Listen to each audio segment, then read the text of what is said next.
Hello everyone, it's Shane Kanto, your Wasteland reviewer, and I'm here to review Echo, the new Marvel show coming out on Disney+. And this dropped all 5 episodes its first day.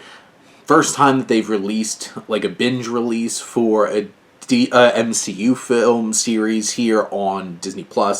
And this series, mostly directed by Sydney Freeland, and created by...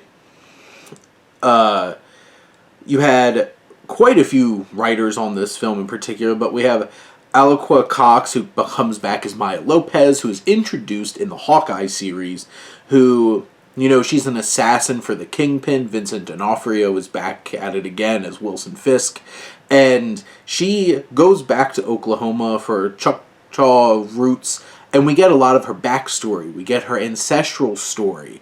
And I really loved those elements of this, really expanding upon who Maya is, who Maya's people were, and how that has this power that goes through her and her family, and her realizing that over the course of this series was one of the highlights of it.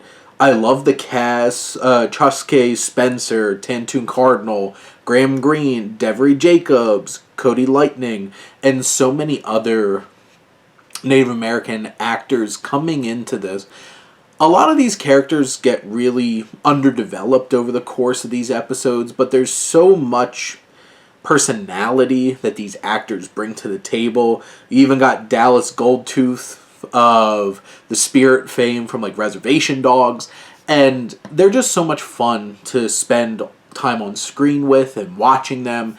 I love the sense of community that this series captures in this town and the roots that Maya has. It shows a lot of her trauma, the death of her mother, refocusing on the death of her father from what we saw in Hawkeye, and this dynamic with Wilson Fisk, those callbacks. This is a rated TVMA series, and there's some brutal moments with like Wilson Fisk and what he does in terms of like protecting Maya and their relationship, their dynamic. I love their interactions. I think Cox does a great job for someone who doesn't have a whole lot of background at all in acting, and Vincent D'Onofrio is so pitch perfect as Wilson Fisk coming back to this.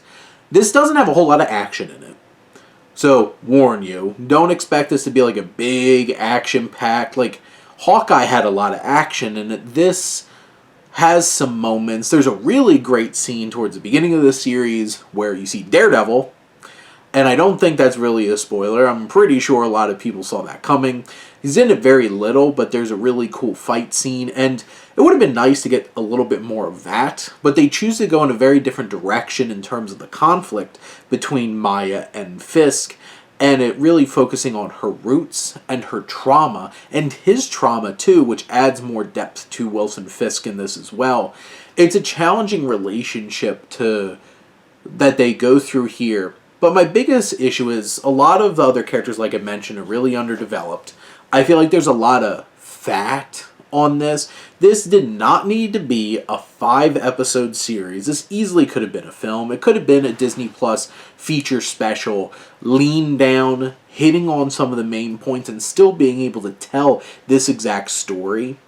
There's definitely some moments where they felt like they had to put some action in. They kind of felt a bit half-assed incorporating it in, but I did enjoy this series quite a bit. I really enjoyed the journey that Maya goes on, and I want to give a special shout out to Darnell Besaw, who plays young Maya. She was pitch perfect too. Where this leads for Maya will be interesting. I'm interested to see where she goes. Where it leaves Fisk is very interesting, and definitely setting up for the new Daredevil series. But in the end, I thought that Echo was a fine quality show that just felt a little too stretched out and not enough like a TV show to warrant this being like a 5-episode thing. Same old song for Marvel, at this point with their TV shows. Luckily, moving forward, they're changing that. They're getting actual showrunners who know how to structure a TV show, and we'll see how they adapt. But here, it just felt like a really drawn-out movie that could have just been leaner, packaged that way, and could have been even more impactful than it was. But those are my thoughts on Echo. Let me know what you think, and let's talk some TV. But thank you as always for tuning in and supporting your Wasteland reviewer.